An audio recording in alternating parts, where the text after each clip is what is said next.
孩子过敏性咳嗽反反复复老是不好，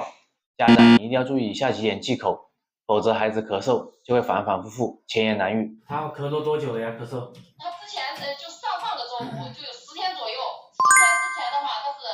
那个吃那个蒸面条，他吃了2顿蒸面，直到晚上8点他就开始咳嗽，然后但是那个他就一直吃那种咳嗽。第一点就是过敏性咳嗽的小朋友，不要给小朋友吃太多牛奶、水果等寒凉性质的，尤其夏天到来的时候，小朋友想吃东西，家人就会忍不住给小朋友喂冰西瓜、吃雪糕，这样子会加重他体内的一个寒气，会导致咳嗽反反复复。第二点